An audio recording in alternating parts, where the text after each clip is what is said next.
We Have Always Lived in the Castle by Shirley Jackson. Chapter 7. Thursday was my most powerful day. It was the right day to settle with Charles. In the morning, Constance decided to make spice cookies for dinner. That was too bad, because if any of us had known, we could have told her not to bother. That Thursday was going to be the last day. Even Uncle Julian did not suspect, however. He felt a little stronger on Thursday morning, and late in the morning Constance brought him into the kitchen, which smelled richly of spice cookies, and he continued putting his papers into the box. Charles had taken a hammer and found nails and a board and was pounding away mercilessly at the broken step. From the kitchen window I could see that he was doing it very badly, and I was pleased. I wished the hammer to pound his thumb. I stayed in the kitchen until I was certain that they would all keep where they were for a while, and then I went upstairs and into our father's room, walking softly so Constance would not know I was there. The first thing to do was stop our father's watch, which Charles had started. I knew he was not wearing it to mend the broken step because he was not wearing the chain, and I found the watch and the chain and our father's signet ring on our father's dresser, with Charles' tobacco pouch and four books of matches. I was not allowed to touch matches, but in any case, I would not have touched Charles's matches. I took up the watch and listened to it ticking because Charles had started it. I could not turn it all the way back to where it had formerly been because he had kept it going for 2 or 3 days, but I twisted the winding knob backward until there was a small complaining crack from the watch and the ticking stopped. When I was sure that he could never start it ticking again, I put it back gently where I had found it. One thing at least had been released from Charles's spell, and I thought that I had at last broken through his tight skin of invulnerability. I did not bother about the chain, which was broken, and I disliked the ring. Eliminating Charles from everything he had touched was almost impossible, but it seemed to me that if I altered our father's room, and perhaps later the kitchen and the drawing room and the study, and even finally the garden, Charles would be lost, shut off from what he recognised, and would have to concede that this was not the house he had come to visit, and so would go away. I altered our father's room very quickly and almost without noise. During the night I had gone out in the darkness and brought in a large basket filled with pieces of wood and broken sticks and leaves and scraps of glass and metal from the field and the wood. Jonas came back and forth with me, amused at our walking silently while everyone slept. When I altered our father's room, I took the books from the desk and blankets from the bed, and I put my glass and metal and wood and sticks and leaves into the empty places. I could not put the things which had been our father's into my own room, so I carried them softly up the stairs to the attic, where everything else of theirs was kept. I poured a pitcher of water onto our father's bed. Charles could not sleep there again. The mirror over the dresser was already smashed. It would not reflect Charles. He would not be able to find books or clothes and would be lost in a room of leaves and broken sticks. I tore down the curtains and threw them on the floor. Now Charles would have to look outside and see the driveway going away and the road beyond. I looked at the room with pleasure. A demon ghost would not easily find himself here. I was back in my own room, lying on the bed and playing with Jonas, when I heard Charles down below in the garden shouting to Constance.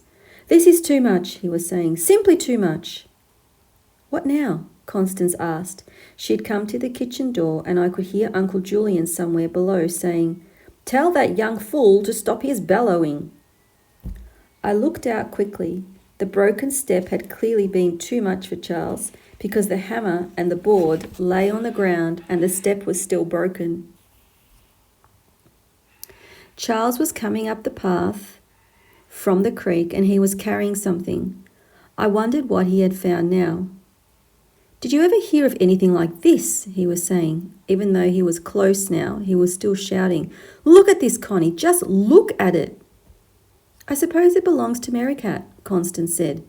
It does not belong to Mary Cat or anything like it. This is money. I remember, Constance said. Silver dollars. I remember when she buried them. There must be $20 or $30 here. This is outrageous. She likes to bury things. Charles was still shouting, shaking my box of silver dollars back and forth violently. I wondered if he would drop it. I would like to have seen Charles on the ground scrabbling after my silver dollars. It's not her money, he was shouting. She has no right to hide it. I wondered how he had happened to find the box where I had buried it. Perhaps Charles and money found each other, no matter how far apart they were.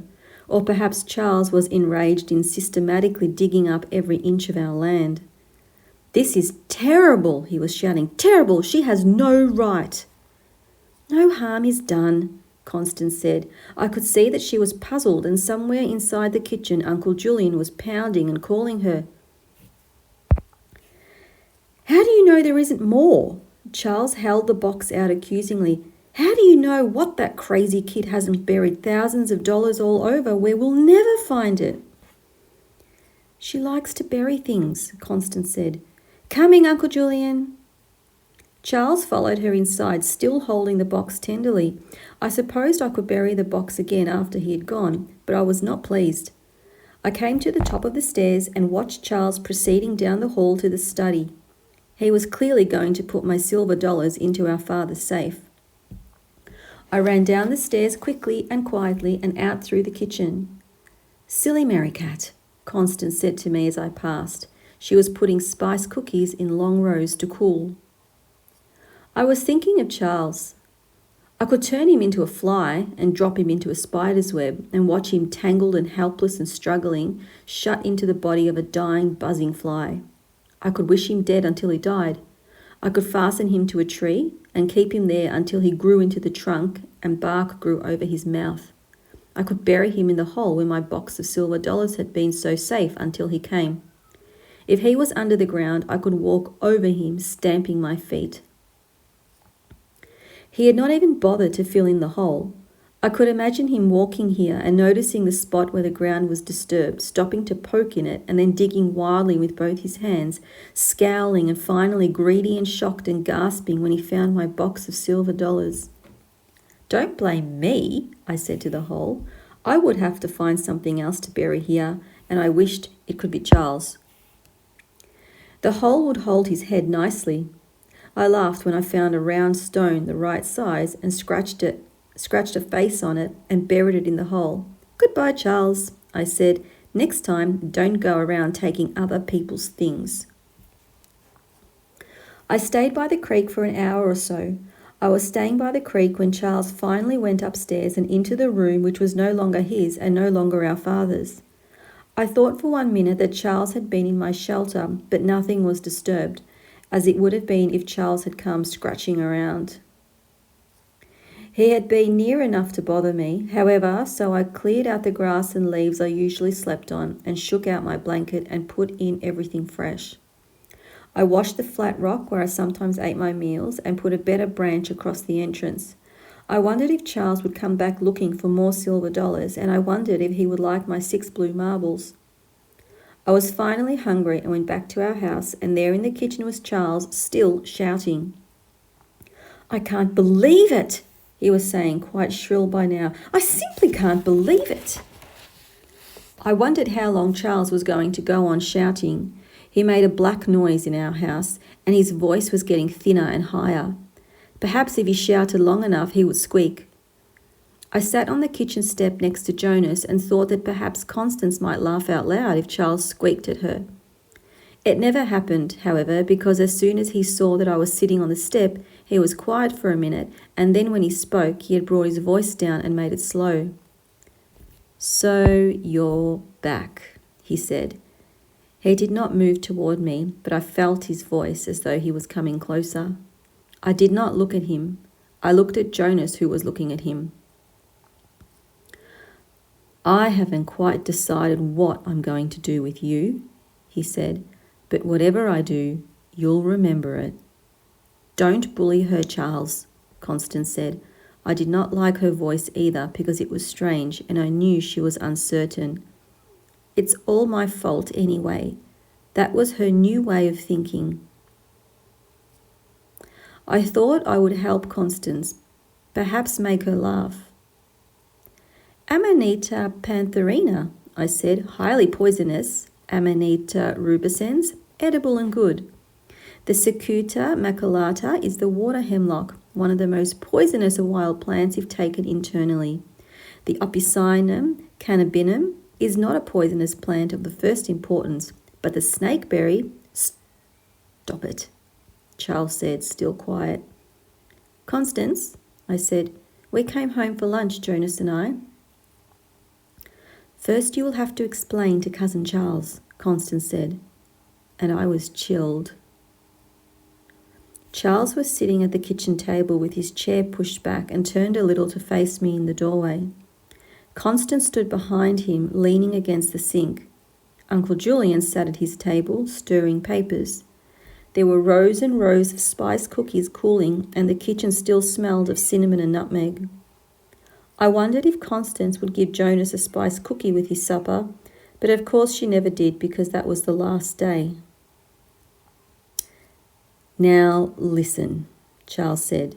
He had brought down a handful of sticks and dirt, perhaps to prove to Constance that they had really been in his room, or perhaps because he was going to clean it away handful by handful. The sticks and dirt looked wrong on the kitchen table, and I thought that perhaps one reason Constance looked so sad was the dirt on her clean table. Now listen, Charles said. I cannot work in here if that young man is going to talk all the time, Uncle Julian said. Constance, tell him he must be quiet for a little while. You too, Charles said in that soft voice. I have put up with enough from both of you. One of you fouls my room and goes around burying money, and the other one can't even remember my name. Charles, I said to Jonas, I was the one who buried money, certainly, so I was not the one who could not remember his name. Poor old Uncle Julian could not bury anything and could not remember Charles's name. I would remember to be kinder to Uncle Julian. Will you give Uncle Julian a spice cookie for his dinner? I asked Constance, and Jonas one too. Mary Katherine, Charles said, I am going to give you one chance to explain. Why did you make that mess in my room? There was no reason to answer him. He was not Constance, and anything I said to him might perhaps help him to get back his thin grasp on our house. I sat on the doorstep and played with Jonas's ears, which flicked and snapped when I tickled them. Answer me, Charles said. How often must I tell you, John, that I know nothing whatsoever about it? Uncle Julian slammed his hand down onto his papers and scattered them. It is a quarrel between the women and none of my affair.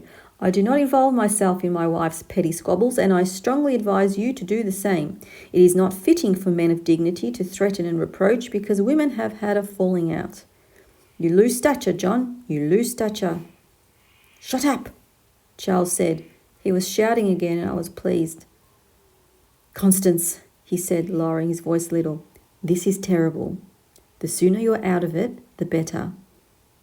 Will not be told to shut up my own brother.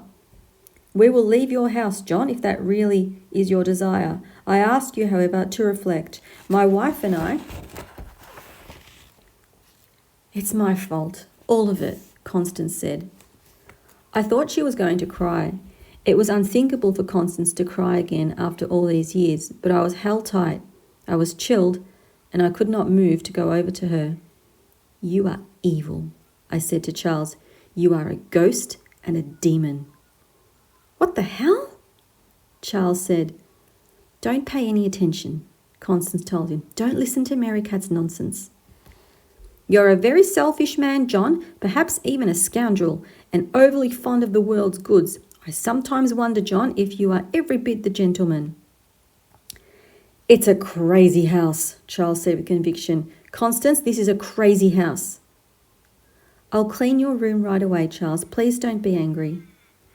Constance looked at me wildly, but I was held tight and could not see her. Uncle Julian. Charles got up and went over to where Uncle Julian sat at his table. Don't you touch my papers, Uncle Julian said, trying to cover them with his hands. You get away from my papers, you bastard. What? Said Charles. I apologise, Uncle Julian said to Constance. Not language fitting for your ears, my dear. Just tell this young bastard to stay away from my papers. Look, Charles said to Uncle Julian, I tell you, I've had enough of this. I am not going to touch your silly papers, and I am not your brother John. Of course you are not my brother John. You are not tall enough by half an inch. You are a young bastard, and I desire that you return to your father, who, to my shame, is my brother Arthur, and tell him I said so. In the presence of your mother, if you choose, she is a strong-willed woman but lacks family feeling. She desired that the family connection be severed. I have consequently no objection to your repeating my high language in her presence. This has all been forgotten, Uncle Julian. Constance and I think you have forgotten yourself, young man, to take such a tone to me. I am pleased that you are repentant, but you have taken far too much of my time. Please be extremely quiet now. Not until I have finished with your niece, Mary Katherine.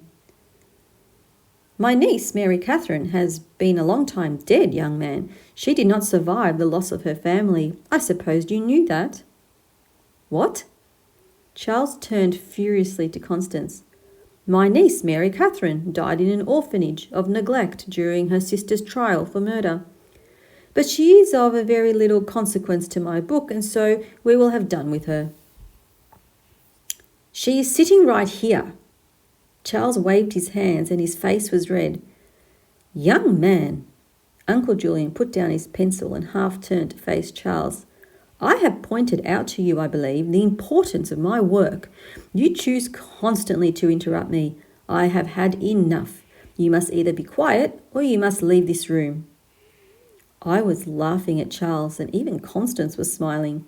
Charles stood staring at Uncle Julian, and Uncle Julian, going through his papers, said to himself, Damned impertinent puppy. And then, Constance? Yes, Uncle Julian. Why have my papers been put into this box? I shall have to take them all out again and rearrange them. Has that young man been near my papers? Has he? No, Uncle Julian. He takes a great deal upon himself, I think. When is he going away? I'm not going away, Charles said. I am going to stay. Impossible, Uncle Julian said. We have not the room. Constance? Yes, Uncle Julian. I would like a chop for my lunch, a nice little chop neatly broiled. Perhaps a mushroom. Yes, Constance said with relief. I should start lunch. As though she were happy to be doing it at last, she came to the table to brush away the dirt and leaves that Charles had left there. She brushed them into a paper bag and threw the bag into the wastebasket, and then she came back with a cloth and scrubbed the table. Charles looked at her and at me and at Uncle Julian. He was clearly baffled, unable to grasp his fingers tightly around anything he saw or heard. It was a joyful sight to see the fist twistings and turnings of the demon court, and I was very proud of Uncle Julian. Constance smiled down at Charles, happy that no one was shouting any more. She was not going to cry now, and perhaps she too was getting a quick glimpse of a straining demon, because she said, You look tired, Charles. Go and rest till lunch. Go and rest where? He said, and he was still angry. I am not going to stir out of here until something is done about that girl. Mary Cat? Why should anything be done? I said I would clean your room. Aren't you even going to punish her? Punish me? I was standing then, shivering against the doorframe. Punish me? You mean send me to bed without my dinner? And I ran. I ran until I was in the field of grass, in the very centre where it was safe, and I sat there, the grass taller than my head and hiding me. Jonas found me, and we sat there together where no one could ever see us. After a very long time, I stood up again because I knew where I was going. I was going to the summer house. I had not been near the summer house for 6 years, but Charles had blackened the world, and only the summer house would do. Jonas would not follow me. He disliked the summer house, and when he saw me turning into the overgrown path which led there, he went another way as though he had something important to do and would meet me somewhere later. No one had ever liked the summer house very much, I remembered. Our father had planned it and had intended to lead the creek near it and build a tiny waterfall, but something had gotten into the wood and stone and paint when the summer house was built and made it bad. Our mother had once seen a rat in the doorway looking in, and nothing after that could persuade her there again, and where our mother did not go, no one else went. I had never buried anything around here. The ground was black and wet, and nothing buried would have been quite comfortable. The trees pressed too closely against the sides of the summer house and breathed heavily on its roof, and the poor flowers planted here once had either died or grown into huge, tasteless, wild things. When I stood near the summer house and looked at it, I thought it the ugliest place I had ever seen. I remember that our mother had quite seriously asked to have it burned down. Inside was all wet and dark. I disliked sitting on the stone floor, but there was no other place. Once I recall there had been chairs there here, and perhaps even a low table, but these were gone now, carried off or rotted away. I sat on the floor and placed all of them correctly in my mind in the circle around the dining table. Our father sat at the head, our mother sat at the foot. Uncle Julian sat on one hand of our mother and our brother Thomas on the other. Beside my father sat our Aunt Dorothy and Constance. I sat between Constance and Uncle Julian in my rightful, my own and proper place at the table. Slowly I began to listen to them talking. To buy a book for Mary Katherine. Lucy, should not Mary Katherine have a new book? Mary Katherine should have anything she wants, my dear. Our most loved daughter must have anything she likes. Constance, your sister lacks butter. Pass it to her at once, please. Mary Katherine, we love you. You must never be punished, Lucy. You are to see to it that our most loved daughter, Mary Katherine, is never punished. Mary Katherine would never allow herself to do anything wrong. There is never any need to punish her. I have heard, Lucy, of disobedient children being sent to their beds without dinner as a punishment. That must not be permitted with our Mary Katherine. I quite agree, my dear. Mary Katherine must never be punished, must never be sent to bed without her dinner. Mary Katherine will never allow herself to do anything inviting punishment. Our beloved, our dearest Mary Katherine must be guarded and cherished. Thomas, give your sister your dinner. She would like more to eat. Dorothy, Julian, rise when our beloved daughter rises. Bow all your heads to our adored Mary Katherine.